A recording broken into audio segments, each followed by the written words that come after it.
चलिए अब बेटा लास्ट टाइम का सबको याद है, we were doing numericals on the basis of capital M और स्मॉल एम। लास्ट टाइम बेटा मैंने कैपिटल एम और स्मॉल एम के सिंपल न्यूमेरिकल्स किए थे, याद है? कैपिटल एम स्मॉल एम अकेला अकेला फाइंड किया था। आज थोड़ा सा न्यूमेरिकल्स को क्या करेंगे, टिपिकल। बेटा इनके न्यूमेरिकल स्टार्ट करने से पहले मुझे एक बार ब्रेकेट बता दीजिए, 2% sucrose solution, sucrose solution by volume. मैंने आपको दिया है 2% सुक्रोज सॉल्यूशन बाय वॉल्यूम। आपको पूरी कहानी सुनाई थी। सुक्रोज जो है C12H22O11, ये हमारा आगे जाकर बायोमोलिक्यूल्स में कंपाउंड आएगा। इसका मेथड ऑफ प्रिपरेशन भी हमारे कोर्स में है, इसके स्ट्रक्चर्स के क्वेश्चंस कंपटीशन तक आते हैं। एक टिप दे देता हूँ, ये जो सुक्रोज था this was in form of solid. तो बेटा आप मुझे इस 2% सुक्रोज सॉल्यूशन बाय वॉल्यूम इसका ब्रेकेट बता दो, इसको ब्रेक कैसे करें, क्या मिलेगा ब्रेक करके?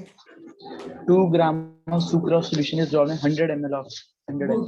2 grams of sucrose और ये आ किसमें गया, डिसॉल्व 100 ml. हमारे पास क्या आ गया, 100 मिलीलीटर या cubic centimetre of given solution. तो दैट मींस आप सबको मेरे साथ ये परसेंटेज के ब्रेक करने के कांसेप्ट्स क्लियर थे। तो बेटा लास्ट टाइम हमने ना इन सबके सिंपल न्यूमेरिकल्स किए थे, आज इनके थोड़े से हमारे पास टिपिकल न्यूमेरिकल्स आ जाएंगे। तो वो न्यूमेरिकल स्टार्ट करने से पहले खन्ना सर का ना हाल बुरा था, कैपिटल एम किया था, ये किया था स्मॉल एम। मुझे इनकी ब्रेकेज बता दो क्या थी। कैपिटल एम का फॉर्मूला क्या था? Sir, moles upon volume of solution in liters. Moles of Solute. Moles of solute. तो बेटा आज से एक आदत डाल लेना, आगे ना हमारे पास इस चैप्टर में मैंने आपके साथ कॉलिगेटिव प्रॉपर्टीज करनी है, हेनरीज लॉ करना है, रॉयल्स लॉ करना है। तो वहां पर हमारे पास एक लॉजिक आता है। तो लॉजिक क्या है, यहाँ पर मोल फ्रैक्शन x1 और x2। तो बेटा आगे सारी डेरिवेशंस में हम लोग 2 लेते हैं फॉर सोल्यूट।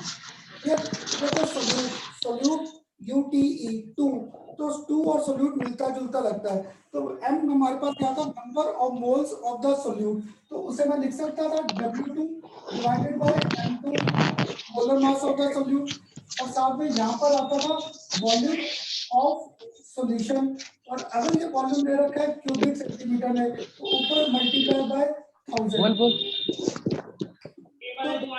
तो सॉरी बेटा, आज से आप स्टूडेंट्स एक ध्यान रखना, जहां पर मैंने W2 या M2 किया that means I am talking in terms of mass of the solute, या M2 stand for molar mass of solute. बेटा ये आज के न्यूमेरिकल्स का सबसे इंपॉर्टेंट बेसिक रहेगा पूरे चैप्टर में, क्योंकि मुझे ध्यान में है 1 या 2 सोल्यूट दोनों मिलते जुलते लगते हैं, 2 और सोल्यूट मिलते जुलते लगते हैं, मैंने ऐसे याद रखा है।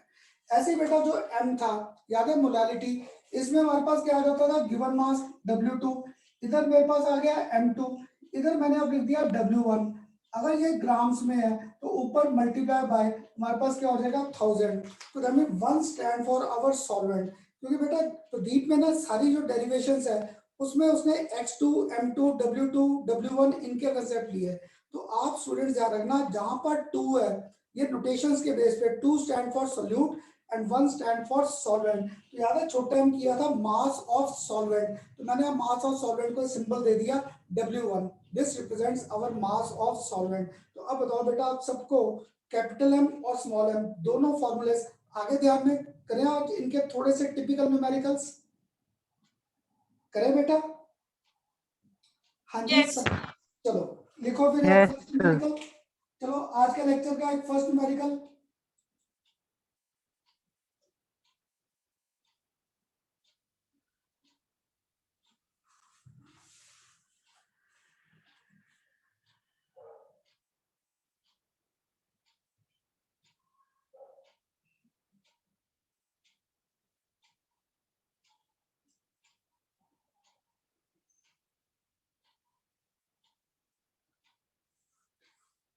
हाँ जी बेटा एक लिखिए न्यूमेरिकल फर्स्ट।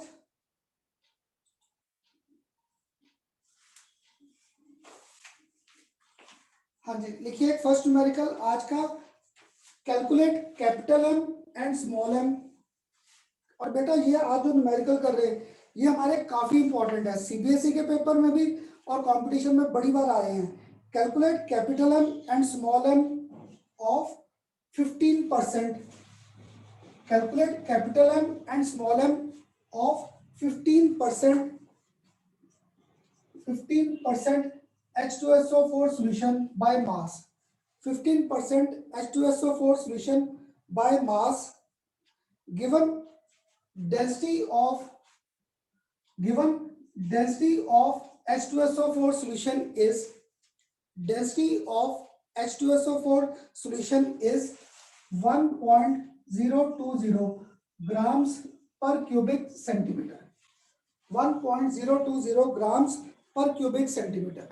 तो देखो बेटा, जब ये न्यूमेरिकल आ गए, जैसे आप में से किसी को अगर ध्यान में हो, मैंने स्टेट्स ऑफ मैटर के सॉलिड स्टेट के एक टिप दिया था, जब भी फॉर्मूला प्रिडिक्ट करना है सबसे पहले यूनिट सेल्स ड्रॉ करो।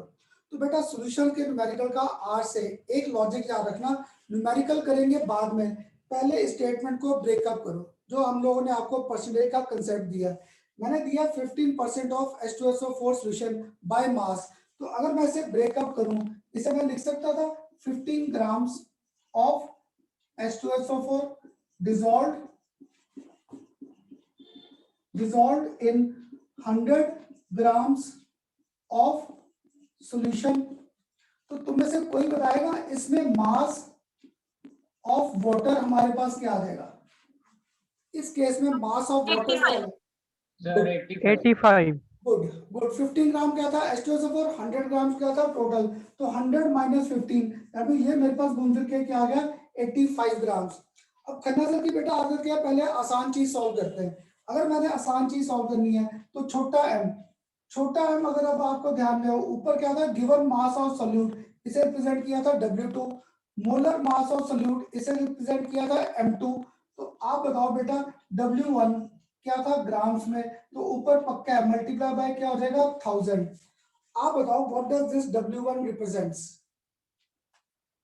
मास of solvent. Mass of solvent. तो अब भी खन्ना सर का पढ़ाई में बुरा हाल था, मुझे ये W2 क्या दे रखा है, आप बताओगे what is the value of W2 in this numerical? Sir 15। Good W2 weight, तो ये मैंने आपको दे रखा है 15 ग्राम्स, साथ में क्या आ गया multiply by 1000। Molar mass H2SO4 सारा ऐड अप करोगे तो ये मेरे पास क्या आ जाएगा 98 आ गया, क्लियर। और अब यहाँ पर मेरे पास क्या था W1 अगर ध्यान में हो तो देखो सॉल्यूट का वेट भी है, सॉल्यूशन का भी है और सॉल्वेंट का भी है। तो तुम बच्चों ने मुझे बता दिया था इसका मास क्या था 85 ग्राम्स। अगर ये था, इस सबको अगर आपने सॉल्व किया, this comes out to be 1.8 और इसके यूनिट्स क्या आ गए मोल्स पर किलोग्राम। ये तो आ गया बेटा मेरे पास किसका है? m। हाँ जी क्लियर हुआ बेटा सबको? ये पहला पार्ट 98 किसका है? 98 बेटा सल्फ्यूरिक एसिड सारा ऐड करोगे, molar mass of solute, hydrogen का 1, सल्फर का 32, ऑक्सीजन का 16। तो पता नहीं अब ये मन्नत ने पूछा या नैना ने, तो बेटा मुझे ना ये याद हो गए पढ़ाते पढ़ाते, हाइड्रोजन का 1, सल्फर का 32, ऑक्सीजन 16, सारा ऐड अप कर दो, ये बेटा 98 आ जाएगा molar mass of our solute, clear. अब बताओ सबको छोटा m कैसे फाइंड किया, क्लियर? Yes sir. क्लियर। अगर ये स्मॉल m क्लियर है, रब कर दूं, लिख लिया सबने? Yes sir. हाँ जी, एक का सुना यस सर, बाकी सबने? Yes sir. चलो बोला करो ऐसे। और निकुंज तू सबसे लेट आता है, लेट लतीफ। निकुंज बैच में भी सबसे लेट ज्वाइन किया और ऑनलाइन क्लास में भी सबसे लेट होता है, क्या बात? हाँ जी निकुंज, सो रहा होता है या खाना खा रहा होता है या क्या कर रहा होता है? चलो अब क्या रह गया बेटा कैपिटल M।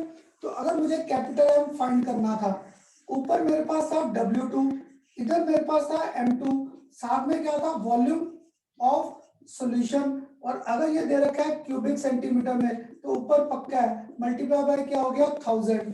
तो यहाँ पे देखो खन्ना सर को W2 क्लियर है, क्या था 15 ग्राम्स, मोलर मास क्लियर था क्या था 98 ग्राम्स, और यहाँ पर क्या घूम रहा है साथ में वॉल्यूम ऑफ सॉल्यूशन इसमें क्यूबिक सेंटीमीटर, और ऊपर मल्टीप्लाई बाय क्या था 1000। मैंने अब आपको याद करो बेटा टिप दिया था कि अगर मुझे चाहिए वॉल्यूम, मैंने वॉल्यूम नहीं दिया, तो दैट मींस मास और वॉल्यूम को रिलेट कौन करता था डेंसिटी। तो जब यहाँ पर पक्का है, ये फॉर्मूला यूज में आ गया, density is equal to mass और यूनिट वॉल्यूम। तो volume is equal to mass by density. Clear? तो यहाँ पे मास ऑफ सॉल्यूशन और क्या आ गया, डेंसिटी ऑफ सॉल्यूशन। इसकी वैल्यू मैंने यहाँ पर पुट कर दी। क्लियर? जैसे ही मैंने इसमें इसकी वैल्यू पुट की तो मेरे पास ये फॉर्मूला क्या बन गया, 15 ग्राम्स। इधर मेरे पास क्या था, 98 ग्राम्स। इधर मेरे पास क्या आ गया, मास ऑफ सॉल्यूशन, अगर ये ग्राम्स में है। क्लियर? तो ऊपर डेंसिटी ऑफ सॉल्यूशन और साथ में मेरे पास क्या आ गया, मल्टीप्लाई बाय 1000। तो इसको अगर फिर फर्दर पुट करें, 15 ग्राम्स, इधर आ गया 98 ग्राम्स इनटू डेंसिटी दे रखी है 1.020 और साथ में मल्टीप्लाई बाय 1000। आप बताओ मास ऑफ सॉल्यूशन क्या है हमारे पास। 100.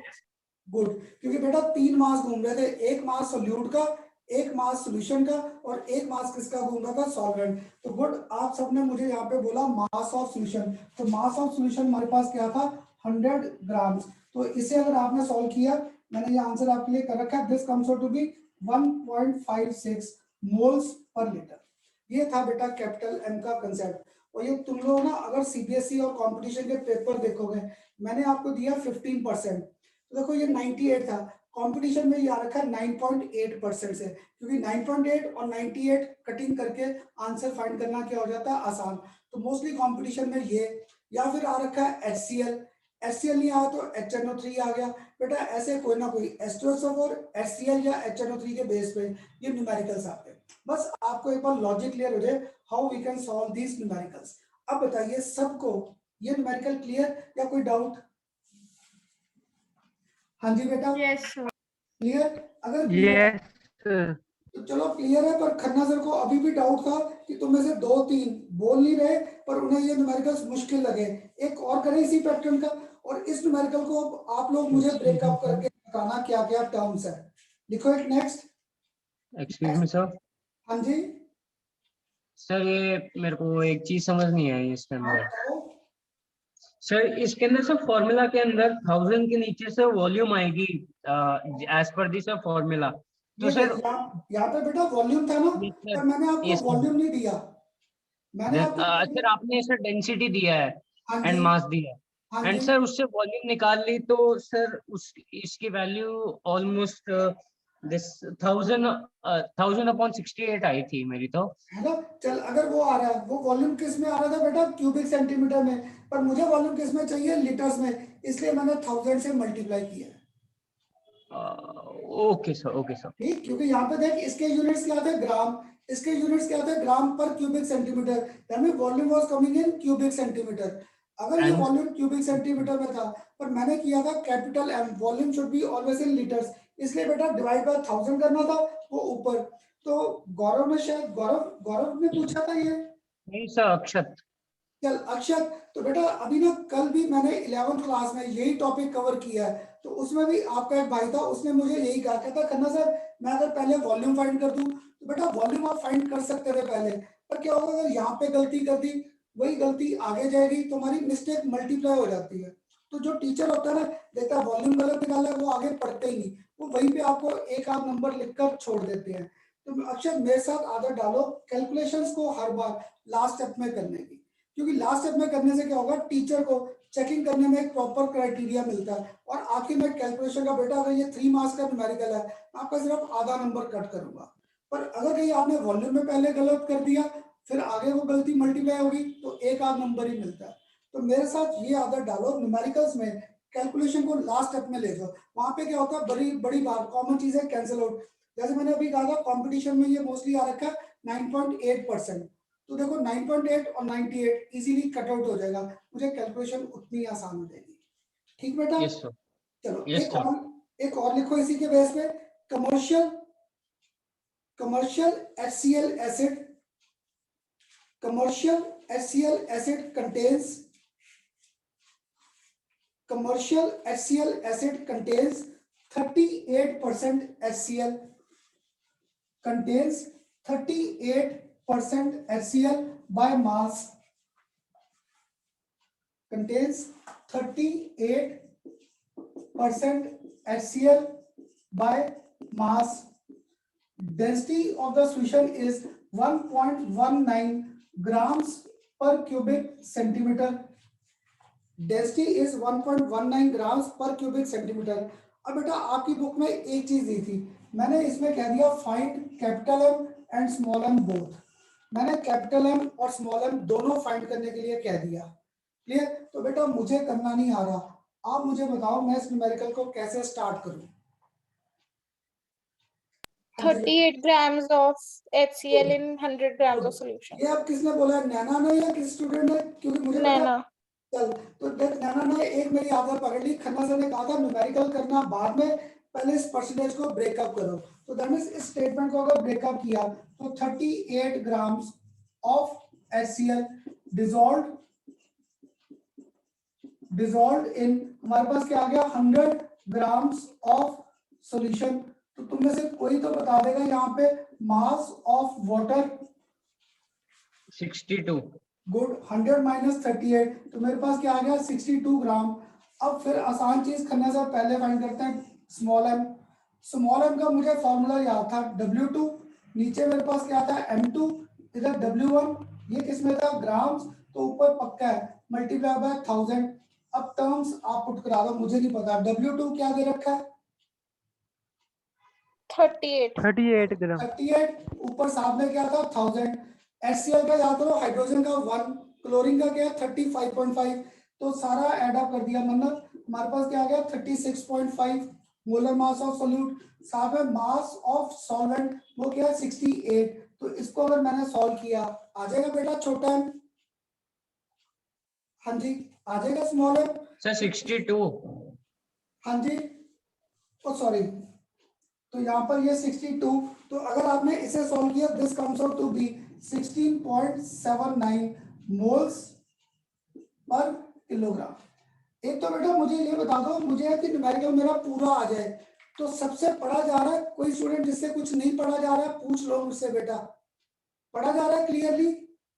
yes sir गुड, सर पढ़ा जाता है बट, हाँ जी सर पढ़ा जाता है बट जैसे आप ये कैलकुलेशंस करते हो वो तो सर आंसर गिवन है इसलिए आप डायरेक्टली लिख देते हो। देन सर जब हम वैसे एग्जाम्स में कैलकुलेशन करेंगे तब हार्ड नहीं होएगा कैसे? हमारे लिए?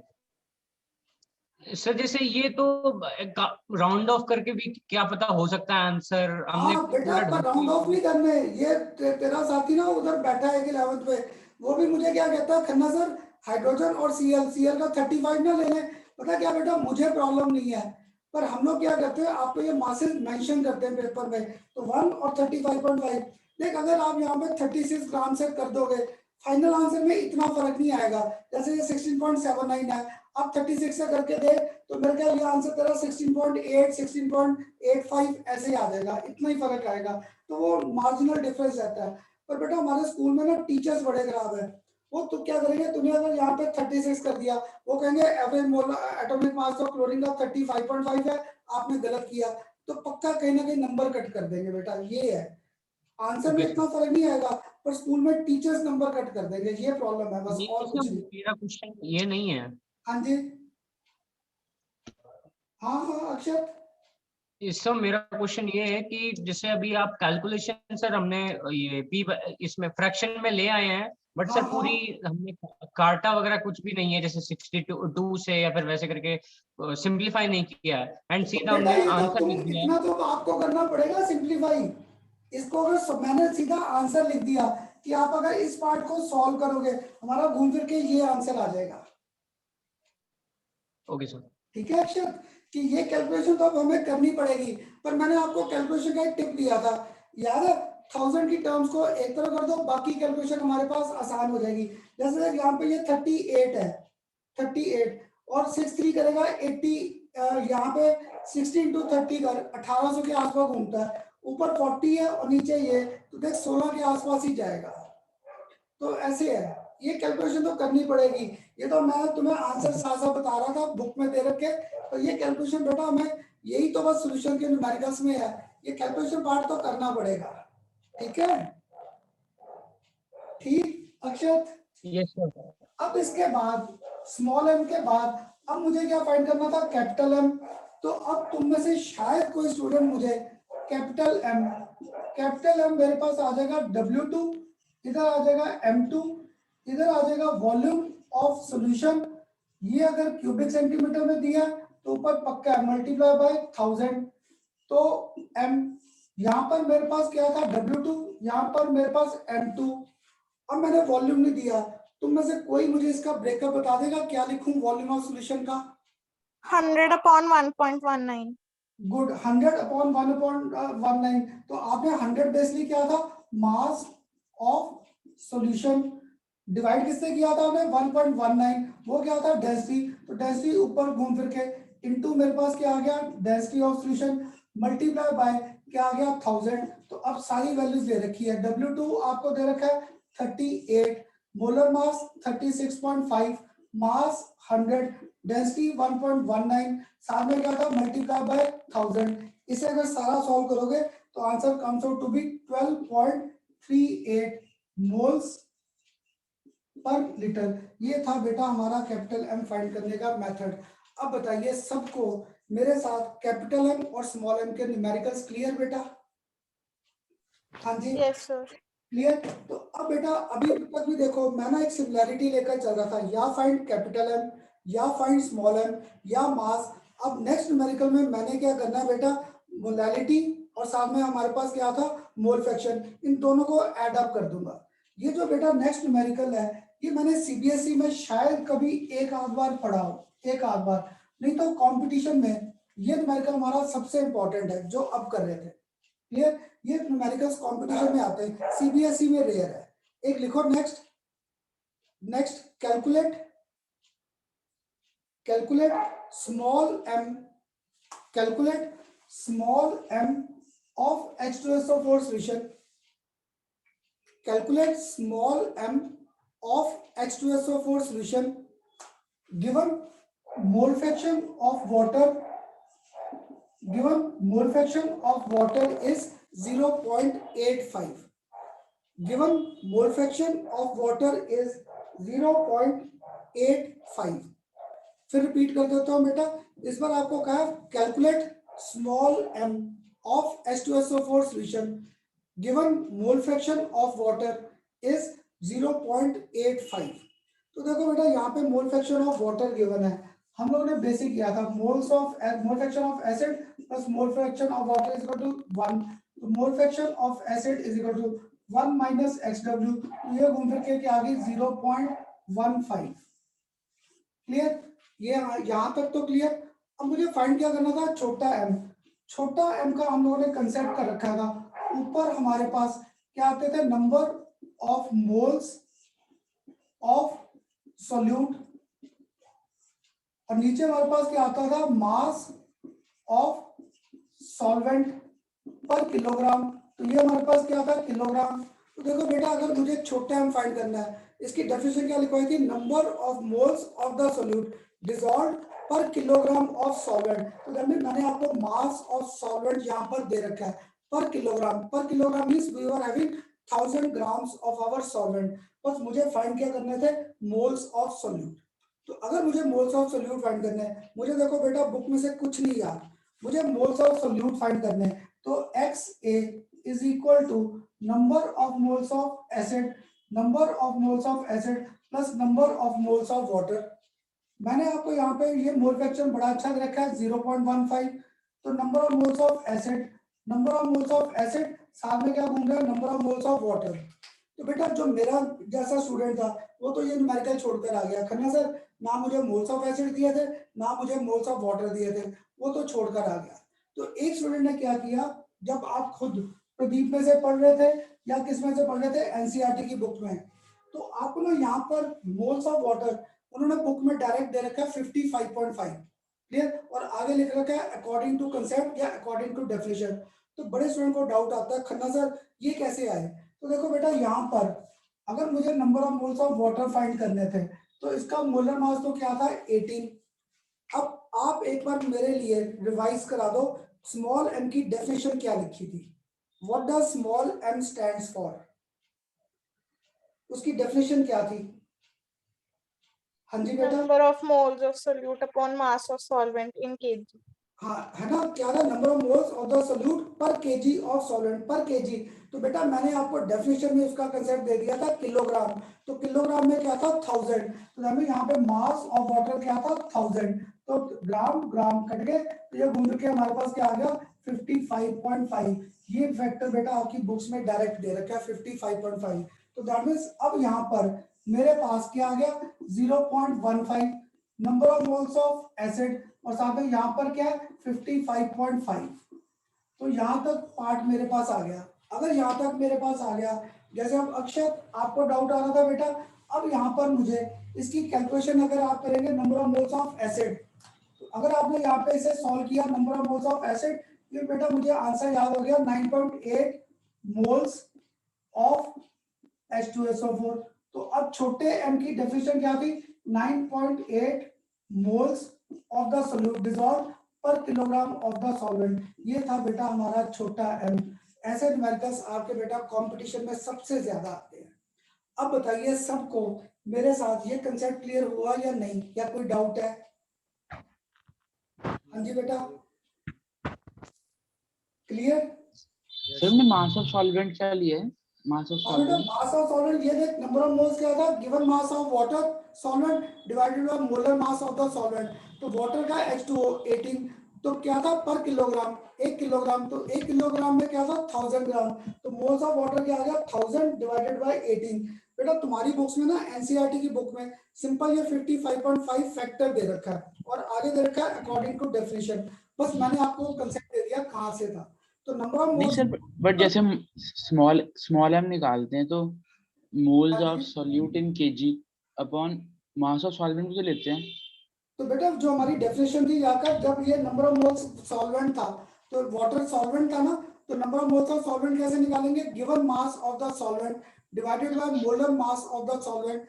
तो इस बार मोलर गिवन मास कितना सॉल्वेंट का 1000 ग्राम और मोलर मास सर मैं ये नहीं पूछ रहा, जो हमने आंसर निकालना है स्मॉल m निकालना है तो हाँ उसका जी, फॉर्मूला है number of moles of solute upon mass of solvent in KG.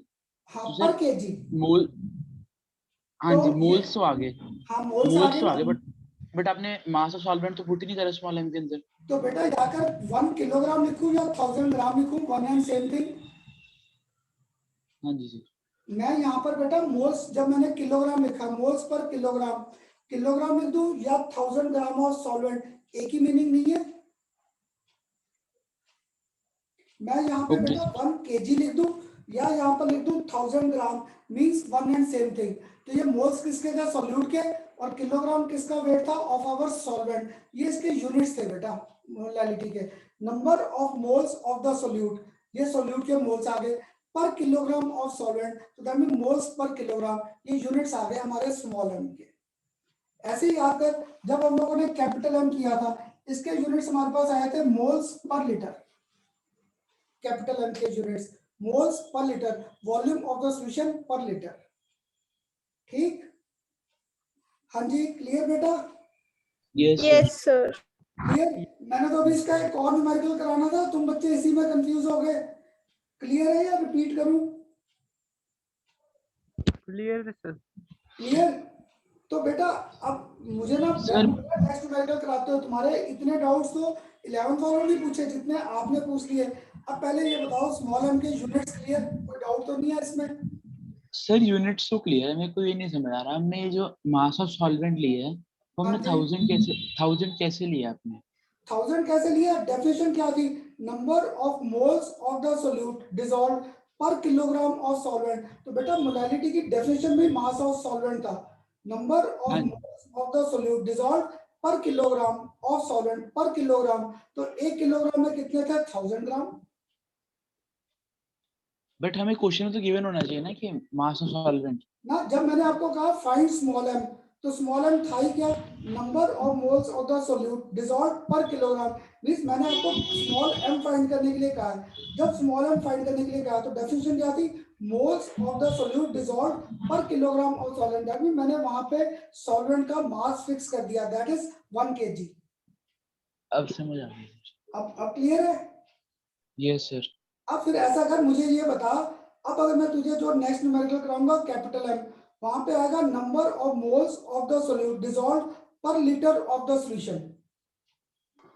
Capital M हाँ में आ जी। जाएगा number of moles of the solute dissolve per litre of the solution. तो अगर लीटर हाँ ऑफ जी। है तो वॉल्यूम ले सकता हूँ वहां पे 1 लीटर, यस सर, फिक्स कर लेंगे वहाँ पर। ले सकता है ना। चल गुड। तो मुझे ये बता फिर 11th में कैसे करता था? 11th में की न्यूमेरिकल से कैपिटल एम और स्मॉल एम। हाँ जी, गौरव, गौरव था अक्षय था? Yes sir. मैंने कहा फिर गौरव 11th में कैसे करता था? 11th में भी ये न्यूमेरिकल से बेटा, फर्स्ट चैप्टर में सम बेसिक कांसेप्ट्स। जी सर, क्लियर तो थे जो आप मेरे को बाकी पे सारे आ रहे थे, जो आप डाउट आ रहा था इस चीज के अंदर, अच्छा आपने अच्छा कैसे ले लिया। अब तो क्लियर है। तो अब एक यस। और गंदा सा न्यूमेरिकल करें यस सर। बेटा। वो गंदा सा न्यूमेरिकल करने से पहले एक कंसेप्ट क्लियर करें। मैं ना मार्केट गया कोई सामान परचेज करने, क्लियर? तो बेटा जब मैं सामान परचेज करने गया तो क्या हुआ, मेरा बिल बना 2001, क्लियर? तो मैंने क्या किया, शॉपकीपर को 2000 का नोट दे दिया। तो अगर वो शॉपकीपर मेरे जैसा कंजूस नहीं है, मैं होता मैं तो उसे कहता दे मुझे 1 रुपया, क्लियर? पर अगर वो मेरे जैसा कंजूस नहीं है तो 2001 का मैंने उसे दिया 2000, वो कहता चलो खन्ना साहब छोड़ो 1 रुपी, कोई बात नहीं। ऐसे ही बेटा जब मेरा बिल आया 1999, 1999, अब फिर मैंने उसे 2000 का नोट दिया। तो अब शॉपकीपर क्या करेगा, वो भी मुझे 1 रुपया वापस नहीं करेगा। तो दैट मीन्स हम लोगों ने क्या किया, बड़ी क्वांटिटी के सामने छोटी क्वांटिटी को नेग्लेक्ट कर दिया, है ना। 2001 बिल आया तो मैंने 2000 दे दिया, 1999 बिल आया तो मैंने 2000 का नोट दे दिया और 1 रुपया वापस नहीं लिया। तो दैट मीन्स मैंने छोटी क्वांटिटी को बड़ी क्वांटिटी के सामने नेग्लेक्ट कर दिया। यही बेटा हमारा नेक्स्ट न्यूमेरिकल का लॉजिक है। क्या, अगर मेरे पास ये मोल फ्रैक्शन थी x1, number of moles of n1 plus number of moles of n2, अगर इसकी वैल्यू कम है, सपोज इसकी वैल्यू मेरे पास क्या है 0.03, अगर ये 0.03 है तो that moles of n1 are very very less. यहाँ पे n1 के मोल्स क्या बड़े कम है, अगर कम है तो हम लोग इस टर्म को यहाँ पर क्या कर सकते हैं, नेग्लेक्ट। तो बेटा ऐसे न्यूमेरिकल अगर याद हो 11th क्लास में सॉल्यूशंस में आते थे, C1 minus alpha, C alpha, वहां पे अल्फा की वैल्यू स्मॉल, हम लोग उसे नेग्लेक्ट कर सकते थे। ऐसे बेटा आज के न्यूमेरिकल्स में हम लोग इन टर्म्स को क्या करेंगे, नेग्लेक्ट। और एक हमारे पास बेसिक है, पूरे इस चैप्टर में हम लोग ऐसे टर्म्स को नेग्लेक्ट करेंगे 4 टॉपिक्स में, हेनरीज लॉ में, रॉयल्स लॉ में और चारों कॉलिगेटिव प्रॉपर्टीज में। हमारे पास क्या होगा, these will be holding good only for our ideal cases, clear? तो बेटा यहाँ पर हमारे पास क्या है, हम लोग एक वैल्यू को क्या कर सकते हैं, नेग्लेक्ट। अब तुम में से एक स्टूडेंट क्या कहता, खन्ना सर मैं नेग्लेक्ट नहीं करूंगा। तो क्या था, अगर आपने ये वैल्यू पुट कर दी तो आंसर, अगर मेरे पास कोई आंसर आ रहा है 44.78 तो वो घूम फिर के 44.3, 44.4 ऐसा ही फर्क आता है। तो हम लोग इतने से फैक्टर को ना नेग्लेक्ट कर सकते हैं, इससे हमारी सिर्फ कैलकुलेशन आसान होती है। पर तुम में से एक स्टूडेंट कहता है खन्ना सर मैं नेग्लेक्ट नहीं करूंगा, आप चाहे इसे 7 कंसिडर करके भी चलिए, गलती नहीं है। पर हम लोग प्रदीप वगैरह में आपको ना कई जगह उसने न्यूमेरिकल पूरा सॉल्व किया है नेग्लेक्ट करके एंड एज सच। तो नेग्लेक्ट और एज सच आंसर में सिर्फ पॉइंट्स में फर्क आता है, this can be neglected, clear? करिए अब एक और न्यूमेरिकल इसी पैटर्न का लिखो, एक नेक्स्ट लिखो, calculate capital M, calculate capital M of a solution, calculate capital M of a solution of ethanol in water, calculate capital M of a solution of ethanol in water in which mole fraction of ethanol is 0.040, is 0.040, clear? अब बेटा देखो मैंने यहाँ पे क्या find करना है, capital M. तो मुझे कैपिटल एम का फॉर्मूला क्लियर था, number of moles of solute dissolved per liter of the solution। तो per liter of the solution क्या था, वॉल्यूम ऑफ सॉल्यूशन, ये किस में दे रखा है, इन टर्म्स ऑफ लीटर। तो दैट मींस अगर मेरे पास मोल्स ऑफ सोल्यूट आ गए तो मुझे ये न्यूमेरिकल सॉल्व करना क्या हो गया, आसान। तो इसलिए मैंने यहाँ पर mole fraction of alcohol is equal to number of moles of alcohol, number of moles of alcohol plus number of moles of water. तो अब तुम में से कोई तो मानेगा, मैंने आपको मोल फ्रैक्शन क्या दी है, 0.040, 0.040, that means value is very very less. अगर वैल्यू लेस है तो मैं यहाँ पर इस मोल्स को नेग्लेक्ट कर सकता था। हाँ जी बेटा, यस सर। कर सकता था। तो यहाँ पे मुझे मोल फ्रैक्शन लिख लिया था, ये क्या था 0.040, यहाँ पे क्या था number of moles of alcohol divided by क्या था number of moles of water. अब देखो बेटा मोल्स फाइंड करने के लिए मेरे पास एक कंसेप्ट इन्वॉल्व था। कंसेप्ट क्या इन्वॉल्व था, density is equal to mass per unit volume. तो volume is equal to mass by density. तो देखो अगर मैं यहाँ पर मास ऑफ वाटर लेता 1 ग्राम पर क्यूबिक सेंटीमीटर, और सॉरी मास लेता 1 ग्राम, और डेंसिटी अगर आपको ध्यान में हो डेंसिटी ऑफ वाटर, तो किसी को याद है डेंसिटी ऑफ वाटर हमारे पास क्या होती है 1 ग्राम पर क्यूबिक सेंटीमीटर। 1 ग्राम पर क्यूबिक सेंटीमीटर, तो ग्राम के साथ ग्राम कट गया, तो दैट मीन वॉल्यूम हमारे पास घूम फिर के क्या आ गया 1 क्यूबिक सेंटीमीटर। तो दैट मीन मास और वॉल्यूम दोनों डायरेक्टली रिलेटेड नहीं हो गए। अगर मास 1 ग्राम है तो वॉल्यूम पक्का क्या था 1 क्यूबिक सेंटीमीटर। ये कंसेप्ट सबको क्लियर हुआ बेटा? ये हमारे न्यूमेरिकल का लॉजिक था कि density is equal to mass per unit volume, volume is equal to mass by density. Suppose मैंने मास ऑफ वाटर क्या लिया 1 ग्राम, तो पानी की डेंसिटी हमारे पास आप बुक्स में देखोगे आपको कांस्टेंट वैल्यू गिवन है, डेंसिटी है 1 ग्राम पर क्यूबिक सेंटीमीटर। तो ग्राम के साथ ग्राम कट गया, क्यूबिक सेंटीमीटर ऊपर आ गया। तो दैट मींस हमारे पास क्या था ये 1 है, तो मास एंड वॉल्यूम दोनों का टर्म क्या था 1, चाहे 1 ग्राम बोलूं चाहे बोलूं 1 cubic centimetre, means 1 and same thing. बस एक मास में आ गया, एक आ गया वॉल्यूम में। बताओ बेटा सबको ये कंसेप्ट क्लियर? हाँ जी बता दो तो मुझे। यहाँ पे भी तो सर हम वाटर के मोल्स 5.5 ले सकते थे। यही तो मैंने बस शो करना था। गुड, अब तूने तो साथ ही पकड़ लिया। तो दैट मींस 1 ये लीटर तो वैसे ही लिए हैं, आंसर भी आ गया।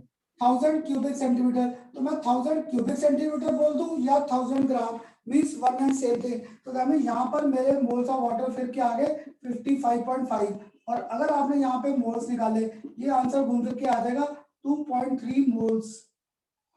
अगर ये सर आ गया 2.22 आ रहा है सर। हाँ जी सर 2.22 आ रहा है एग्जैक्ट। बेटा मैंने ना बुक में से नोट किया, एक बार कैलकुलेशन फिर चेक कर लेना या मैं भी चेक कर लूंगा। मैंने अभी कैलकुलेटर में 0.040 into 55.5 डाला। अच्छा यही डाला तो कितना आ रहा है? Sir 2.22 exact. चल ठीक बेटा, एक मिनट है मैं भी देख लेता हूँ, 1 मिनट लगेगा बस, कर लूँ चेक मैं भी, हाँ जी सर। 1 मिनट बस।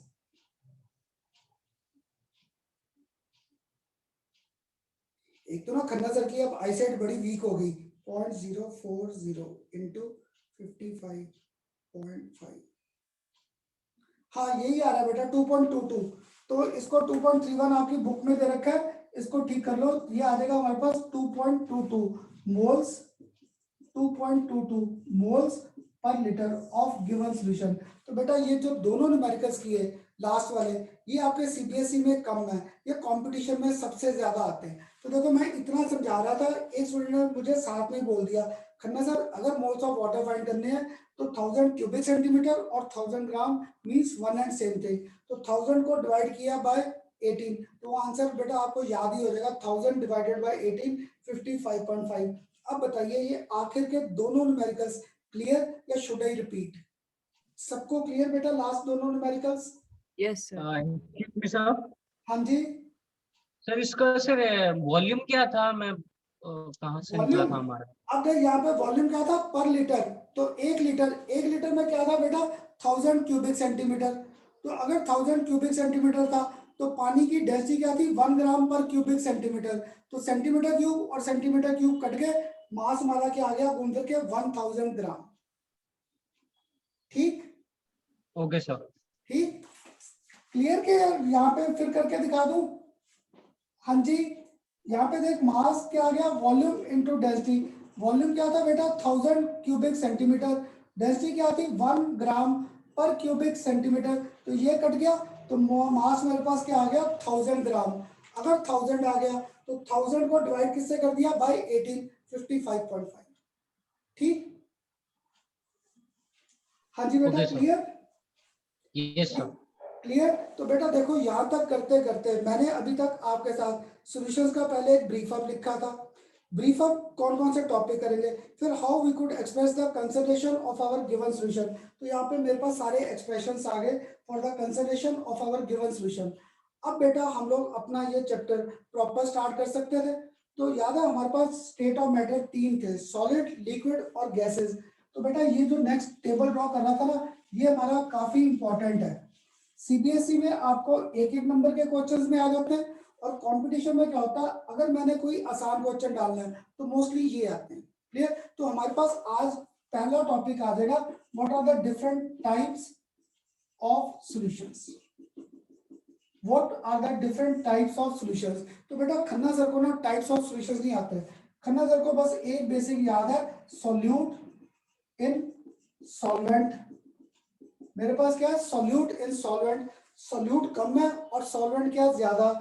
और मेरे पास 3 कंपोनेंट्स मेन थे स्टेट्स ऑफ मैटर के, सॉलिड, लिक्विड और गैसेस। तो अब मैंने आपके साथ यहाँ पर ना बेटा टेबल बनाना था। यहाँ पर मेरे पास आ गए सीरियल नंबर, यहाँ पर मेरे पास आ गया सॉल्यूट, यहाँ पर मेरे पास नेक्स्ट आ गया सॉल्वेंट, और यहाँ पर नेक्स्ट हमारे पास आ गए इनके एग्जाम्पल्स।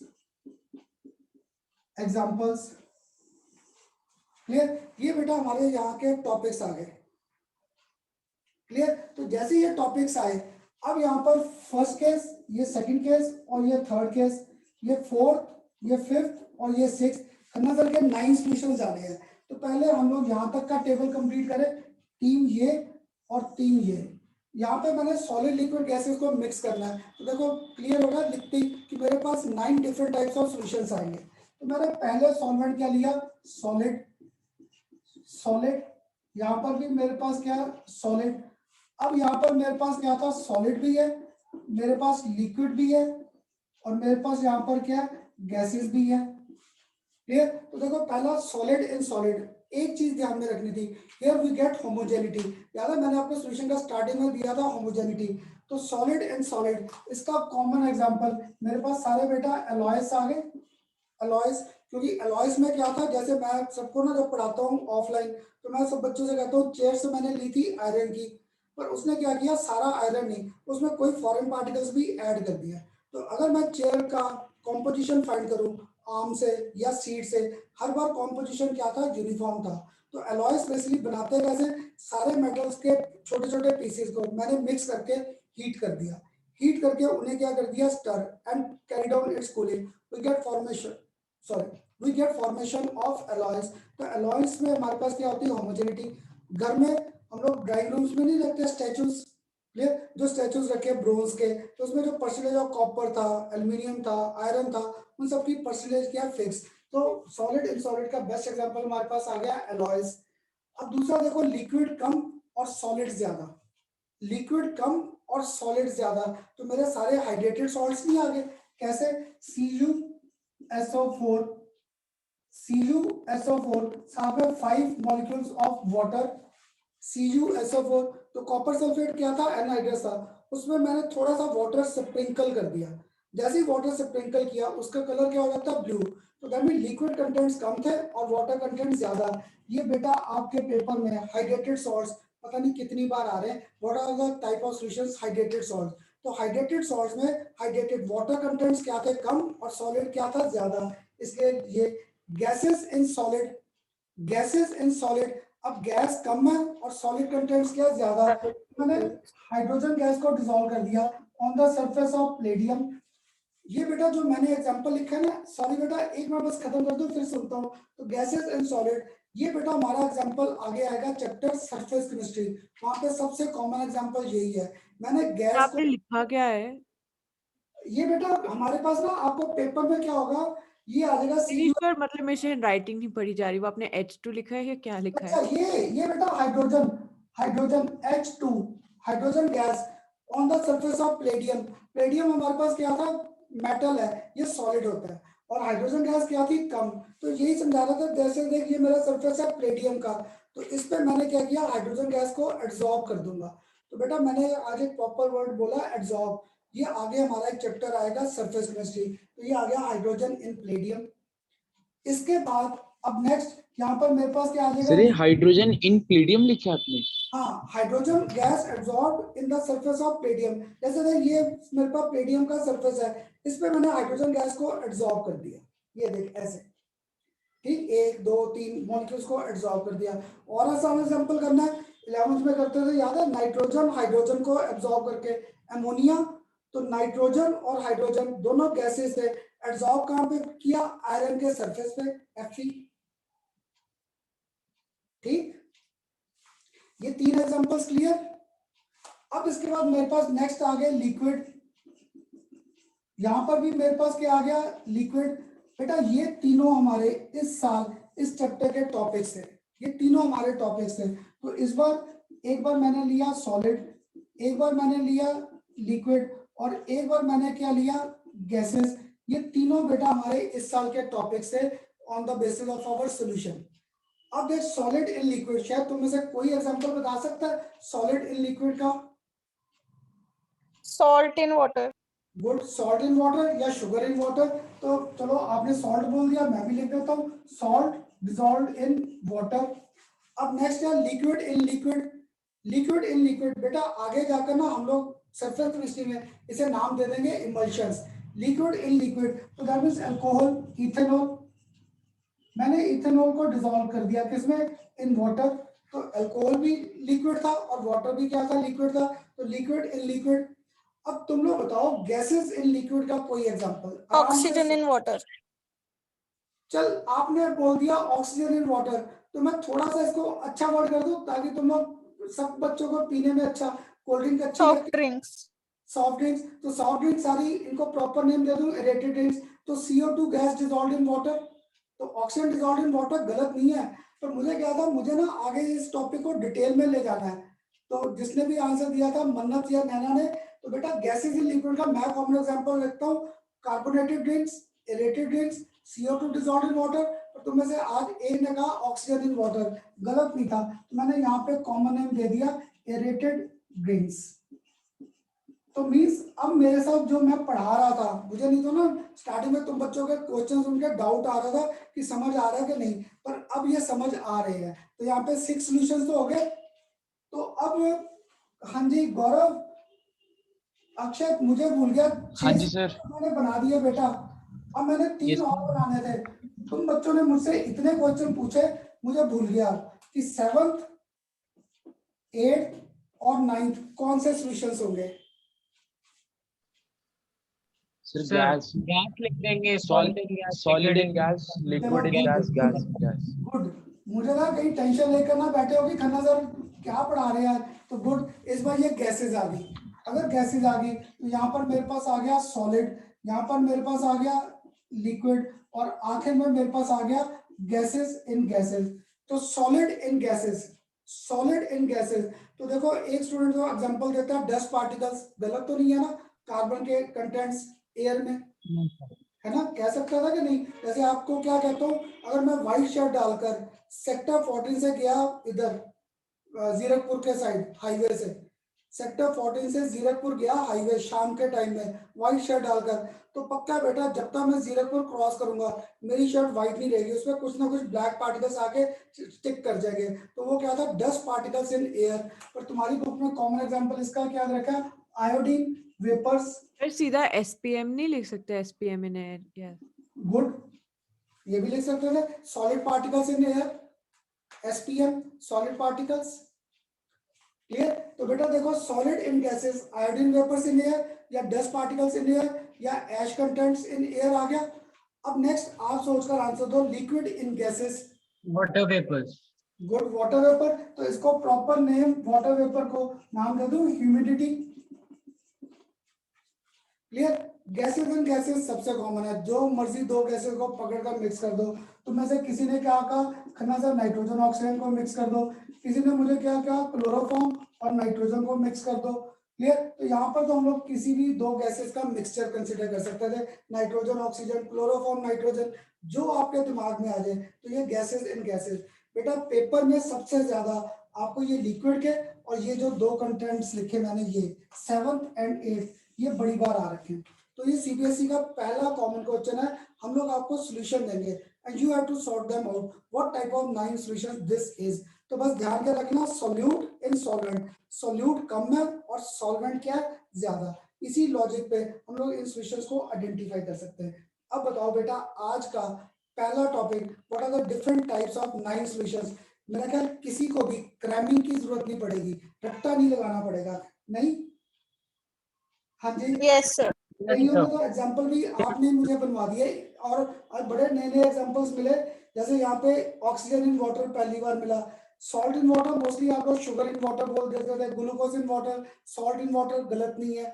और एक तुम में से यहाँ पर मुझे और किसने आपने जो दिया SPM, solid particles present in our air, तो वो जो सॉलिड पार्टिकल्स है बेसिकली क्या है, कार्बन कंटेंट्स, एश कंटेंट्स, या फिर क्या था, iodine vapours in our air. Clear? अब बताओ बेटा, ये पहला टॉपिक हमारा आसान सा, क्लियर? हाँ जी, Yes, sir. क्लियर? अगर यहाँ तक क्लियर है तो अब बेटा जो नेक्स्ट टॉपिक हमारा आएगा, दैट वाज 3 टॉपिक्स हमारे कवर होने थे यहाँ पे, solid in liquid, gases in liquid और लिक्विड इन लिक्विड। तो बेटा आज हमारे पास आ जाएगा पहला topic, solubility of solids, solubility of solid in liquid, solubility of solid in liquid। Clear? ये याद करो, हम लोग 10th क्लास में solubility डिफाइन भी करते थे। बेटा solubility की डेफिनेशन किसी पेपर में नहीं आती, पर ये हमारा न्यूमेरिकल्स का बेसिक था। याद है जैसे अब छोटा टाइम किया था, number of moles of the solute dissolve per kilogram. तो जब मैंने आपको कहा था पेपर में जस्ट फाइंड स्मॉल m, तो मैंने आपको पर किलोग्राम ऑफ सॉल्वेंट बोला था। ऐसे बेटा आपको 11th में भी मैं ये क्लियर करता था, एक बार आज फिर क्लियर करता हूँ, solubility of solid in liquid. मेरे पास ग्लास ऑफ वाटर था, उसमें मैं ऊपर से ना शुगर कंटेंट्स को ऐड करने लगा, तो मैंने 1 ग्राम शुगर ऐड किया, 2 ग्राम, 3, 4, 5, 6, 7, 8, क्या हुआ, सारी शुगर वाटर में डिसॉल्व हो रही थी। जैसे ही मैंने 9th gram of sugar add किया, 9th ग्राम, अब वो शुगर नीचे सेटल हो गया। अगर वो शुगर नीचे सेटल हो रहा है तो that was it's saturation point, और यहाँ से मुझे सॉल्युबिलिटी को डिफाइन करना आसान हो गया। देखो मैंने ग्लास ऑफ वाटर को क्या रखा था, फिक्स। मैंने ये नहीं कहा मैं शुगर भी ऐड कर रहा हूँ और वाटर भी, तो मैंने क्या किया था, वाटर को फिक्स कर दिया था, सिर्फ मैं शुगर के कंटेंट्स को ऐड कर रहा था। तो मैंने इस डेफिनेशन में सॉल्वेंट का मास फिक्स कर दिया, दैट इज 100 ग्राम। तो अब क्या था, 9th ग्राम ऑफ शुगर जब मैंने ऐड किया, that get settled at the bottom of our given solution, that is saturation point. तो मुझे यहाँ पर सॉल्युबिलिटी को डिफाइन करना आसान हो गया। अभी लिखवा दूंगा बेटा, एक बार सुन लो, maximum amount of solute in grams that could be dissolved in 100 grams of solvent to form saturated solution, that is known as solubility of solid in liquid।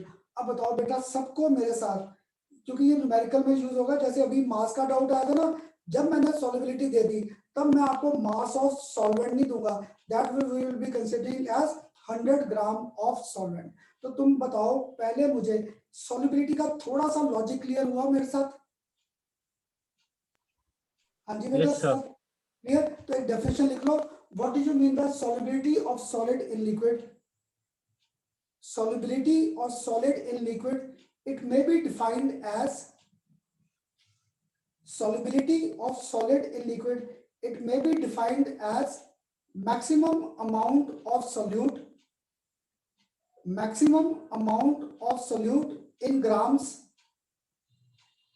that can be dissolved, in grams that can be dissolved in 100 grams, that can be dissolved in 100 grams of solvent, 100 grams of solvent to form saturated solution, to form saturated solution। हाँ जी, अब बताइए बेटा, पहले मेरे पास एक simple definition clear? हाँ जी, सबको solubility of solid in liquids का कंसेप्ट क्लियर? Yes, sir. अगर क्लियर है तो अब बेटा हमारा नेक्स्ट टॉपिक आता है, what are the factors on विच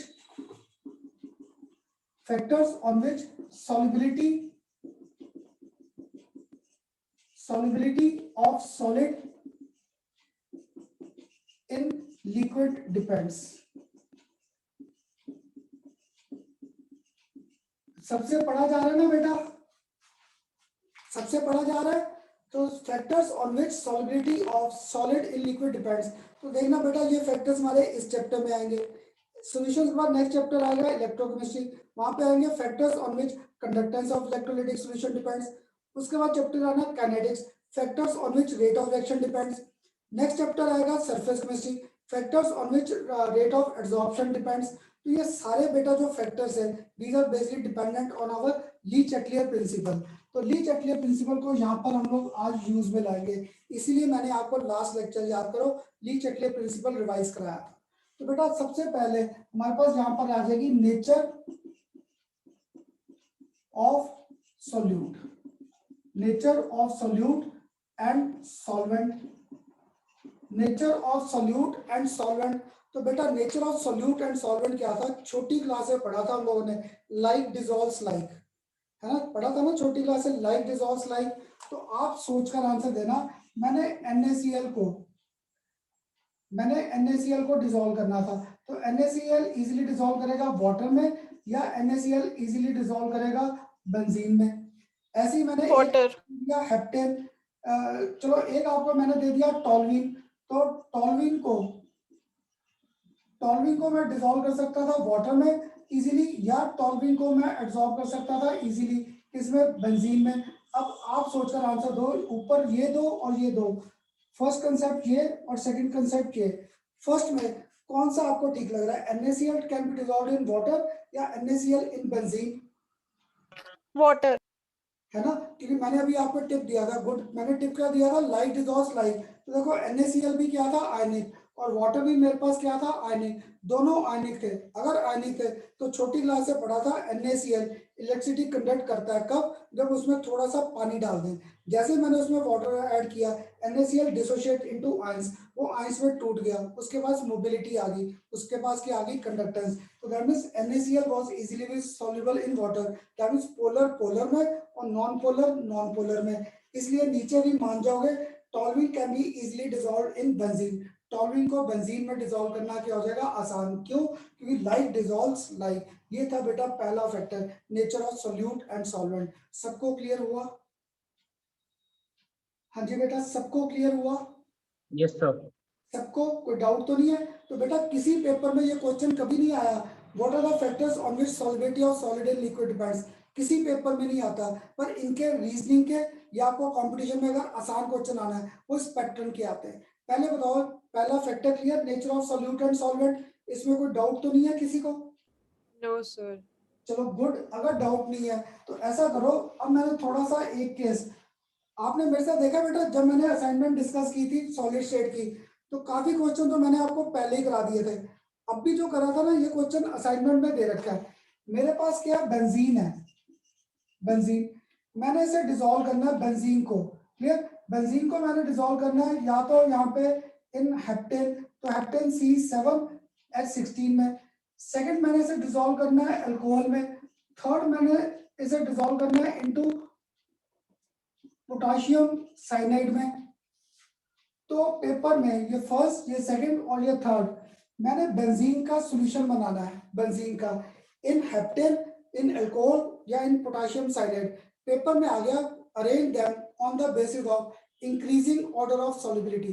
तभी पहला वो सॉल्यूशन लिखो जिसमें बेंजीन की सॉल्युबिलिटी इन तीनों में सबसे कम होगी। तो देखो सबसे कम जो मुझे लगता है वो किसमें होगी, पोटाशियम साइनाइड, फिर थोड़ी सी ज्यादा सॉल्युबिलिटी आ जाएगी अल्कोहल में, और सबसे ज्यादा सॉल्युबिलिटी आएगी C7H16। ये 3, 2 और 1 ये आएगा इनका इंक्रीजिंग ऑर्डर ऑफ सॉल्युबिलिटी। अब तुम बच्चे सोचकर मुझे आंसर दो, पोटाशियम साइनाइड में इसकी सॉल्युबिलिटी सबसे कम क्यों है?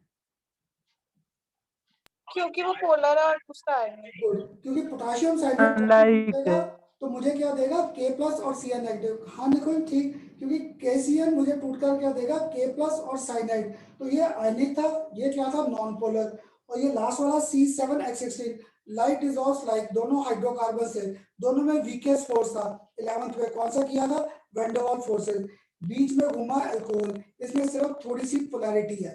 तो बेटा ये कंपटीशन का सबसे कॉमन क्वेश्चन है, किसी पेपर में ये नहीं आया what are the factors on which solubility of solid in liquid depends, किसी पेपर में नहीं आता, पर आपको पेपर में ऐसे क्वेश्चंस आते हैं। तो बस खन्ना सर के साथ एक सिंपल सा लॉजिक था, लाइट डिसॉल्व्स लाइक।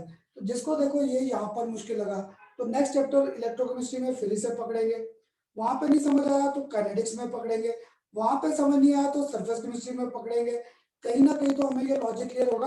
पर मेरा ख्याल आप सबको यहाँ पर लॉजिक क्लियर है। लाइक डिसॉल्व्स लाइक, अगर लाइक डिसॉल्व्स लाइक है तो बेंजीन की सबसे ज्यादा सॉल्युबिलिटी हेप्टेन में, थोड़ी सी कम अल्कोहल में, और पोटेशियम साइनाइड में सबसे कम, because this was ionic in nature. तो बताओ बेटा पहला फैक्टर तो क्लियर? हाँ जी बेटा clear first factor? Yes, sir. Good. अगर फर्स्ट फैक्टर क्लियर है, अब बेटा जो सेकंड है, यहाँ से ना हमारे ग्राफ के क्वेश्चन स्टार्ट हो जाएंगे। आपके सीबीएसई में भी और कंपटीशन में एक क्वेश्चन ग्राफ पे जरूर आता है। इस साल बेटा जो जेई के पेपर हुए उनमें ग्राफ आए सरफेस केमिस्ट्री के और काइनेटिक्स के। 11th क्लास में याद करो ग्राफ हम लोगों ने किए थे स्टेट्स ऑफ मैटर में, boys law, Charles law, PT law और एक आइडियल गैस इक्वेशन। वहां पे 4 ग्राफ बस आए थे बेटा। पर हमारे यहाँ से सॉल्यूशंस में भी ग्राफ है, केमिकल काइनेटिक्स में भी ग्राफ है, इलेक्ट्रोकेमिस्ट्री में भी ग्राफ है और सरफेस केमिस्ट्री में भी। और तुम्हें सीबीएसई और कंपटीशन में पक्का है एक क्वेश्चन ग्राफ पे जरूर आता है। क्लियर? तो आज हमारे ना ग्राफ के कंसेप्ट्स आएंगे। Second, this is effect of temperature, this is effect of our temperature. तो बेटा टेम्परेचर का इफेक्ट करने से पहले खन्ना सर को एक कंसेप्ट क्लियर है, याद है? एज टेम्परेचर इंक्रीजेस तो हमारी रिएक्शन कहां पे जाएगी? टुवर्ड्स एक्सोथर्मिक साइड या towards endothermic side? Endothermic. Good. Means मेरा लॉजिक याद था कि जब भी टेम्परेचर बढ़ेगा तो reaction will move towards endo side. Clear? देखना इसी कंसेप्ट को यहाँ पे यूज में लाएंगे। इफेक्ट ऑफ टेम्परेचर हमारे पास बेटा 3 है, ए केस, बी केस और यहाँ पर सी केस। 3 केसेस आएंगे। तो पहले केस में क्या था? As temperature increases solubility of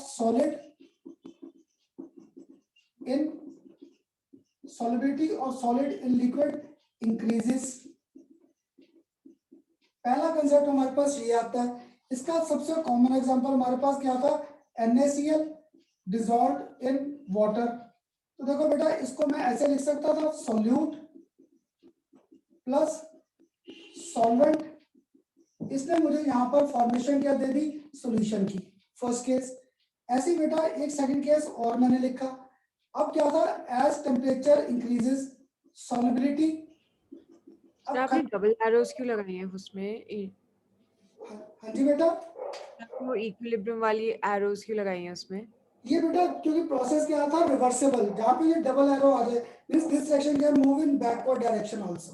clear? क्योंकि यहाँ पे हम लोग बैकवर्ड कैसे होएगा सॉल्यूशन का? हाँ जी सर बैकवर्ड रिएक्शन कैसे होगी इसकी? बैकवर्ड यहाँ का जब हम लोग ने 11th में किया था इक्विलिब्रियम सॉलिड और लिक्विड में जब आता था तो यहाँ पे ये सॉल्यूशन बन रहा है तो ये सॉलिबिलिटी का कंसेप्ट आ रहा है। ये वापस मेरे पास क्या जा रहा है? सोल्यूट बन रहा है। तो यहाँ पे प्रोसेस ऑफ क्रिस्टलाइजेशन, तो प्रोसेस ऑफ डिसोल्यूशन और एक प्रोसेस ऑफ क्रिस्टलाइजेशन, दोनों जहाँ पे एट इक्विलिब्रियम आ जाएंगे that will represent our equilibrium stage. तो वहां पे रिएक्शन दोनों तरफ मूव कर सकती है। ठीक बेटा? Yes sir. ठीक। तो अब सेकंड आ गया मेरे पास, टेम्परेचर इंक्रीजेस सॉल्युबिलिटी डिक्रीजेस। यहां पर फिर मैंने लिखा सोल्यूट, यहां पर मैंने फिर लिखा सॉल्वेंट, और इन दोनों ने मुझे यहां पर बनाकर क्या दिया? सॉल्यूशन। और मैंने ना यहां पर इनके ग्राफ्स भी प्लॉट किए। जो मैंने ग्राफ प्लॉट किए यहां पर हमारे पास क्या? टेम्परेचर। पहले ये बता दो बेटा, हाँ आ रहा है सबको नजर टेम्परेचर? तो यहाँ पर ना मैंने इस यहाँ पर इसके साथ एरो पर क्या लिख दिया? That is our solubility. देखो बेटा यहाँ का कंसेप्ट मैं इधर लिख रहा था, सॉल्युबिलिटी इन ग्राम्स पर 100 ग्राम्स ऑफ सॉल्वेंट, पर 100 ग्राम्स ऑफ सॉल्वेंट। ये टर्म मैंने ले रखी थी इस साइड। मैं बेटा बोल देता हूँ ताकि आप लिख लो साथ में। Solubility this is expressed in grams पर 100 ग्राम्स ऑफ सॉल्वेंट। तो देखो बेटा एक ग्राफ मेरा गया ऊपर और एक ग्राफ मेरा गया नीचे। तो ये पहला एग्जांपल NaCl का था, दूसरे का बुक में कॉमन एग्जांपल दे रखा है lithium carbonate dissolved in water. तो बेटा आप मुझे सोचकर आंसर दोगे ये ग्राफ ए रिप्रेजेंट कर रहा है या ये ग्राफ ए कंसेप्ट रिप्रेजेंट कर रहा है? कौन सा ग्राफ ए और कौन सा ग्राफ बी कंसेप्ट रिप्रेजेंट कर रहा है? सर ए को ऊपर वाला कर रहा है एंड बी को नीचे वाला। क्योंकि जैसे जैसे टेम्परेचर बढ़ रहा है सॉलिबिलिटी बढ़ रही है, तो that means this was the concept of our uh और ये मेरा कांसेप्ट क्या था बी का। क्लियर। अब एक ना बेटा जब मैं पढ़ा रहा होता हूँ, अक्षर गौरव मैं सब बच्चों से कह रहा हूँ बेटा कहीं तुम लोग बुरा मान के बैठ गए हो कि खन्ना सर कह रहे थे अक्षर गौरव ने क्वेश्चन बड़े पूछे मैं भूल गया, तो बेटा प्लीज मेरा पढ़ाते हुए 1.5 घंटे की क्लास में बस ये एक मोटो होता है कि आप सबको मेरा पढ़ाया समझ आ जाए। तो कभी मेरी बात है ना, ये 1 आवर 30 मिनट्स की क्लास का बुरा मत मानना अगर किसी को कुछ पॉइंट आउट करके बोलता हूँ, मेरा बस एक एम है कि तुम बच्चों को समझ आ जाए। ठीक है। हाँ अगर मैं सबको कहता हूँ, अगर तुम लोग मुझे मार्केट में घूमते हुए मिल गए, वहां पे मैंने बुला लिया, ओ गौरव इधर आप क्या कर रहा है, क्या कर रहा है मार्केट में, इधर चल पढ़ चल के, फिर मुझे जो मर्जी बोला क्या खन्ना सर है मार्केट में भी नहीं छोड़ते। तो बेटा ये 1.5 घंटे की क्लास में कभी मेरी बात का किसी का बुरा मत मानना, मैं आप सोचता रहूंगा मैंने क्यों इन दोनों का नाम लिया था, तो बुरा मत मानना। अब मुझे ये बताओ खन्ना सर बड़े बुरे थे पढ़ाई में, ये ग्राफ तो तुम बच्चों ने ए बना दिए, ये जो मैंने रिएक्शंस लिखी हैं ये और ये, इनमें एक में प्रोसेस क्या था एक्सोथर्मिक और एक में प्रोसेस क्या था एंडो। मुझे नहीं समझ में आ रहा ये ऊपर वाला प्रोसेस एक्सो है या एंडो, या ये नीचे वाला प्रोसेस एक्सो है या एंडो। आप सोचकर आंसर दो। ये जो सर ऊपर ऊपर कंसेप्ट वाला है, एक्सोथर्मिक है, नीचे ऊपर वाला एंडोथर्मिक है, नीचे वाला एक्सोथर्मिक। गुड शुक्र है, नहीं तो फिर मैं कुछ और बोलता। गुड, क्योंकि ऊपर क्या हो रहा है जैसे जैसे टेम्परेचर बढ़ रहा है सॉलिबिलिटी बढ़ रही है, तो अगर टेम्परेचर बढ़ रहा है प्रोसेस क्या था एंडो, तो that mean this process is endothermic in nature, और ये प्रोसेस हमारे पास क्या था एक्सोथर्मिक इन नेचर। ये बेटा आपके कंपटीशन का पहला कॉमन क्वेश्चन है, ये आज तक नहीं आया NaCl डिसॉल्व किया या लिथियम कार्बोनेट, हम लोग ऐसे आपको ABC देंगे एंड पेपर में क्वेश्चन डाल दूंगा which out of these is exothermic process and which out of these is endothermic process।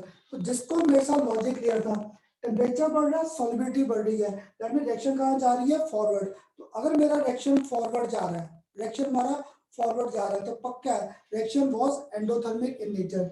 यहाँ पे सॉलिबिलिटी क्या हो रही है कम, तो ये प्रोसेस पक्का क्या था एक्सोथर्मिक, तो एक्सोथर्मिक मींस ये ऊपर का स्टेप यहाँ पर एक्सो और ये नीचे का स्टेप हमारे पास क्या था एंडो। तो बेटा जब खन्ना सर नया नया पढ़ाते थे मैं खुद इन चीजों को ना रट्टा लगा के लेक्चर देता था एंडो और एक्सो। क्लियर। अब धीरे धीरे क्या किया, जब तुम बच्चों को 11th को भी पढ़ाना है 12th को भी पढ़ाना है, एक्स्ट्रा क्लासेस भी लेनी है, तो बेटा अब खन्ना सर के पास पढ़ने के लिए टाइम नहीं इतना रहता, तो मैंने बस ऐसे लॉजिक्स दिमाग में रखे हुए, और लॉजिक आज का क्या था ली चटिया, जब भी टेम्परेचर बढ़ेगा reaction will move towards our exo towards endo side, इसी लॉजिक पे। ये दो ग्राफ तो क्लियर हुए सबको? हाँ जी बेटा Yes, sir. क्लियर, किसी को कोई डाउट? क्लियर। अगर ये दो ग्राफ क्लियर है, एक और इसमें थर्ड केस आता है बेटा,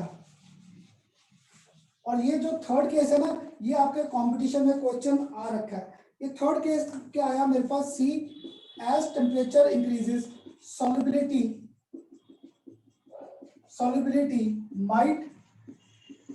solubility might increase और डिक्रीज, तभी जब भी टेम्परेचर बढ़ता है कभी सॉलिबिलिटी बढ़ जाती है और कभी सॉलिबिलिटी क्या हो जाती है कम। इसका मैंने आपके साथ यहाँ पर ग्राफ अलग से ड्रॉ किया। यहाँ पे याद है हम लोगों ने क्या कंसिडर किया था, टेम्परेचर, यहाँ पर मैंने कंसेप्ट क्या लिया था सॉल्युबिलिटी, और सॉल्युबिलिटी का कंसेप्ट क्या था ग्राम्स डिसॉल्व पर 100 ग्राम्स ऑफ सॉल्वेंट। यहाँ पर बेटा मैंने क्या लिया, एक ग्राफ पहले ड्रॉ कर दूं फिर समझाता हूं बेटा। क्लियर। यहाँ पर मेरे पास क्या था calcium chloride 6 molecules of water, यहाँ पर बेटा मेरे पास आया calcium chloride 4 molecules of water, यहाँ पर मेरे पास आया calcium chloride 2 molecules of water. Clear. तो बेटा हुआ क्या, देखो यहाँ पे calcium chloride 6 molecules of water को मैं हीट करने लगा, जैसे हीट किया सॉल्युबिलिटी बढ़ी, इस पॉइंट पर जाकर ये जो मेरा पॉइंट था इस पॉइंट पे जाकर क्या हुआ 2 molecules of water are lost, 2 molecules क्या हो गए बाहर, जैसे ही 2 मॉलिक्यूल्स बाहर हुए मेरे पास नया कंपाउंड बन गया calcium chloride 4 molecules of water, फिर सॉल्युबिलिटी बढ़ना शुरू हो गया, यहाँ पर जाकर again 2 further molecules of water are lost, तो that means our substance undergoes polymorphic change. मेरा जो कंपाउंड था that undergoes polymorphic change, it was losing its water of crystallization in steps, वो अपने वाटर ऑफ क्रिस्टलाइजेशन स्टेप्स में lose कर रहा था।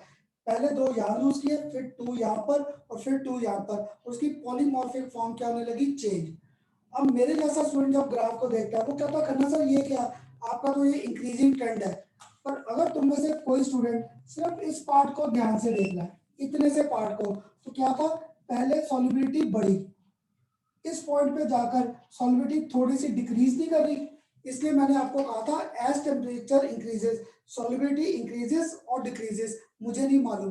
That's why we are having effect of temperature 3 cases, एक एक्सोथर्मिक रिएक्शन, एक एंडोथर्मिक रिएक्शन, और third case आता है जहां पर जो हमारा कंपाउंड है that undergoes polymorphic change, it changes from one form to another. तो ये कैल्शियम क्लोराइड 6 वाटर, फिर 4, फिर क्या आ गया 2, तो water was being lost in steps, तो यहाँ पे 2-2 स्टेप्स में बाहर आता गया, तो that's why solubility might increase और डिक्रीज। तो बेटा ये ग्राफ आपके सीबीएसई और कंपटीशन में बड़ी बार आ रखा है, तो मोस्टली तुम बच्चे देखकर क्या लिखते हो, as temperature increases solubility increases, tick लगाते हो एंडोथर्मिक चॉइस में, तो ये एंडोथर्मिक नहीं था क्योंकि यहाँ पर सॉल्युबिलिटी बीच में कम भी हो रहा है।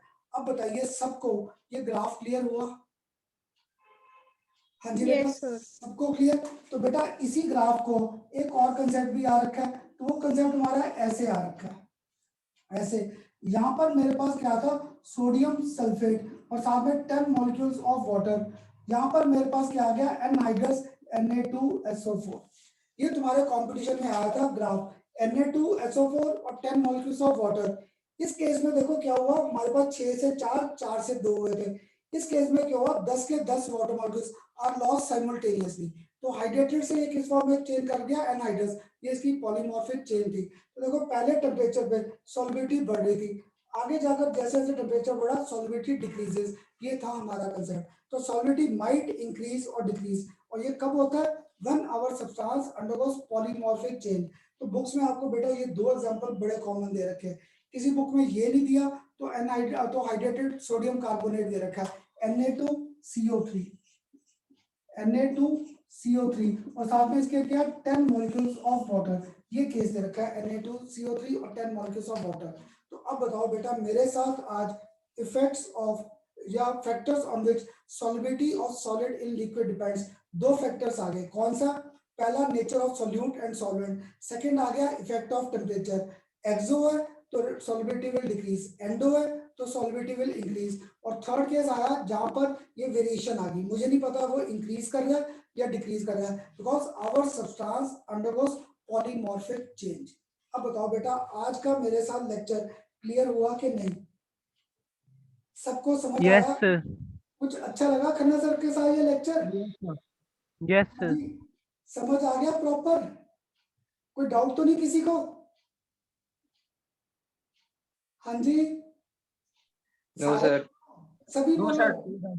हाँ, तुम्हें भी ऐसा लगता होगा खन्ना सर बोलते हैं सारे बोलो, तो सारे बोलो जय माता दी, वो होता नहीं जगराते में, तो अगर आप पंजाब से हो बेटा, पंजाब में तो सारे बोलो, जहाँ होता ना सारे बोलो तो जय माता दी, जय माता दी। तो मैं यहाँ पे पूछ रहा हूँ सारे बोलो, टॉपिक क्लियर कि नहीं, यस नो?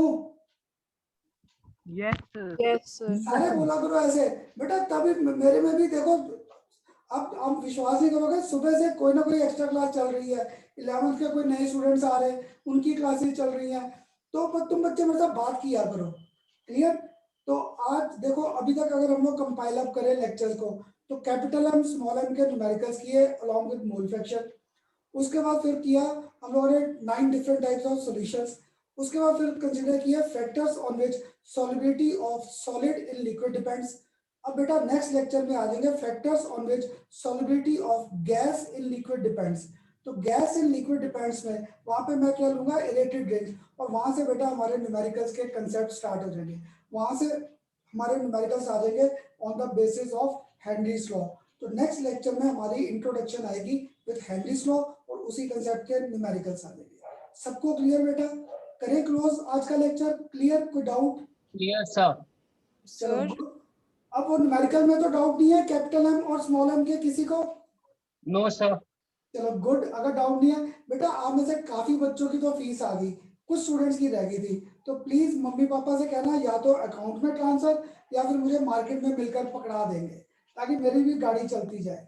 मैं नाम कभी भी नहीं लेता बच्चों के, जो लास्ट ईयर के उनको मालूम है। तो बेटा बस जो रह गए प्लीज मम्मी पापा से कहना या तो अकाउंट में ट्रांसफर, या जैसे मुझे याद है लास्ट 4-5 स्टूडेंट तो मुझे मार्केट में आकर पकड़ा जाते थे, आदित्य, मानिक, सक्षम, काफी बच्चे मार्केट में ही आ जाते थे। तो अब भी चाहे मार्केट में चाहे मेरे अकाउंट में ट्रांसफर कर देना। करूं क्लोज? सर हाँ जी, तो मेरे स्कूल में इलेक्ट्रोकेमिस्ट्री शुरू हुआ है। बस बेटा सॉल्यूशन के बाद। पर ये कौन? मानिक? मानिक कह रहा, मन्नत। सर तो मन्नत पहले तो तेरे काइनेटिक्स करा आना था पेपर में, अब सर इलेक्ट्रो। मैम ने इतने वियर्डली सिलेबस करवाया है, काइनेटिक्स करे हैं, उसके बाद फिर कोऑर्डिनेशन कंपाउंड्स करा है, उसके बाद अभी इलेक्ट्रोकेमिस्ट्री शुरू करा है। ये तेरी मैम का क्या करे बेटा, तू ना मेरे साथ चलती चल, सॉल्यूशन के बाद हम लोग अगला इलेक्ट्रोकेमिस्ट्री करेंगे। ये तेरे मैम उल्टे सीधे टॉपिक्स क्यों करा रहे हैं ऐसे? उनको कहना था मैम प्रॉपर चलो। सर पता नहीं सर, अगर आपके पास पिछले साल के लेक्चर्स हो ना अवेलेबल तो वो मेरे को दे देना प्लीज। है बेटा, खन्ना सर के पास लेक्चर्स काफी पड़े हैं। किसके चाहिए? काइनेटिक्स के? या सर कोऑर्डिनेशन कंपाउंड के और के उसके। कोऑर्डिनेशन का पता है क्या करेंगे? मैं तुझे अभी तो पेपर जून, चल मैं कोऑर्डिनेशन का तुझे ना एक बार थोड़ा बता भी दूंगा फोन पे, फिर तुझे लेक्चर डाल दूंगा, ठीक है? एंड सर जो आपके पास पिछले साल के ऑर्गेनिक के लेक्चर्स हैं ना हाँ आप ये सर, क्योंकि मैंने ऑर्गेनिक करी नहीं है। बेटा पता है क्या, ऑर्गेनिक केमिस्ट्री ना तुझे खन्ना सर ने, जब हम लोग ऑर्गेनिक स्टार्ट करेंगे 12th में, तो मेरे पहले 2.5 लेक्चर वो 11th की रिवीजन पे ही है। वो हम लोग 11th मैं ही रिवाइज कराऊंगा। तुम मेरे साथ जब केमिस्ट्री में अटैच होगी ना, तो केमिस्ट्री की टेंशन मत रख, जैसे हम लोग कर रहे हैं। पर तेरा मन रखने के लिए मैं तुझे कोऑर्डिनेशन के पक्का डाल दूंगा लेक्चर। ठीक है सर। तुझे ये ना लगे खन्ना सर डालते ऑर्गेनिक नहीं। करूँ ना खुद। तो मैं तुझे कोऑर्डिनेशन का डाल दूंगा। अभी क्या कराया मैम ने कोऑर्डिनेशन में? सर कोऑर्डिनेशन तो खत्म कर दिया, इलेक्ट्रोकेमिस्ट्री शुरू करी है। तो बता, कोऑर्डिनेशन में आइसोमेरिज्म समझ आया? Isomerism, valence bond theory. Sir पता नहीं सर, मैं पूरा चैप्टर ही नहीं आता, मेरे को खुद ही करना पड़ेगा। मैं आज रात को शुरू कर दूंगी अपनी बुक से, तो फिर जो मेरे को डाउट होंगे ना तो मैं आपको मैं पूछूंगी। तुझे चल आज एक पहला कोऑर्डिनेशन केमिस्ट्री का लेक्चर डाल दूंगा, इंट्रो है। उसमें बेटा सारी इंपॉर्टेंट टर्म्स आएगी। तो हमारे पास सेंट्रल मेटल क्या है, लिगेंड्स क्या है, मोनोडेंटेड लिगेंड क्या है, बाइडेंटेड लिगेंड क्या है। क्योंकि जब तक मुझे ये टर्म्स क्लियर नहीं है, मैं इस चैप्टर को समझ नहीं पाऊंगा। तो आज तेरे साथ पहला लेक्चर कोऑर्डिनेट केमिस्ट्री का शेयर कर दूंगा, ठीक? ठीक है सर। एंड सर ऑर्गेनिक में खुद नहीं करूँ ना, आप मतलब रिवाइज करवा दोगे ना? ना कर बेटा, मैं आप नहीं सब बच्चों से कह रहा हूँ ऑर्गेनिक। मैंने बेटा फिर बेटा मेरा खन्ना सर का क्या फायदा रहा? मैं जब ऑर्गेनिक स्टार्ट करूंगा, मैंने वो पहले रिवाइज करनी। और मन्नत, जब मैंने कोऑर्डिनेशन केमिस्ट्री स्टार्ट करना है, अगर मुझे हाइब्रिडाइजेशन 11th की नहीं आती, मुझे समझ नहीं आएगी बेटा। मैंने कोऑर्डिनेशन केमिस्ट्री सीधा स्टार्ट ही नहीं करना। हम लोग पहले हाइब्रिडाइजेशन के कंसेप्ट रिवाइज करेंगे। तो ठीक है अभी भी सर। बेटा जब सर मैंने मैंने ऑर्गेनिक बिल्कुल नहीं करी हुई, मतलब मैंने नहीं करी थी बिल्कुल ही ऑर्गेनिक 11। बेटा जो मुझे चाहिए, जो हमें चाहिए वो 11th के बेसिक्स हमें 12th में चाहिए। तो अगर मुझे 11th की नहीं ऑर्गेनिक आती, हम लोग 12th में फंस जाएंगे। तो मेरा फर्स्ट 3 लेक्चर्स उन्हीं की रिवीजन आएगी। पर तुम बच्चे ना पता क्या, एक तो कोरोना ने पहले ही सबको टेंस कर रखा है। तो तुम बच्चे ना और पढ़ाई का अपने पे बोझ मत लो जब मेरे साथ अटैच हो। हाँ, अगर मैंने नहीं कराया खत्म सिलेबस, बस ये कहो कि कोरोना घर पे ना आए बस, हमारे भी और आपके किसी के। फिर तो करना सर प्रॉपर सिलेबस खत्म करके रिवीजन करेंगे। तो ठीक है। ठीक है, तो तू टेंशन ना ले, ऑर्गेनिक हम लोग करेंगे, सारी प्रॉपर करेंगे। Okay coordination sir. का मैं आपसे लेक्चर शेयर कर दूंगा। ठीक है सर, थैंक यू सर। और नहीं नहीं, थैंक्स किस बात का, कोई थैंक्स नहीं है। बस तुम बच्चे अच्छे नंबर ले आओ, सबसे बड़ा थैंक्स मेरे लिए वही है। तुम सारे एक से बढ़कर एक नंबर लेकर आओ। चलो करें क्लोज? Bye sir. बाय जी, सबको क्लोज करूं बेटा? ओके जी।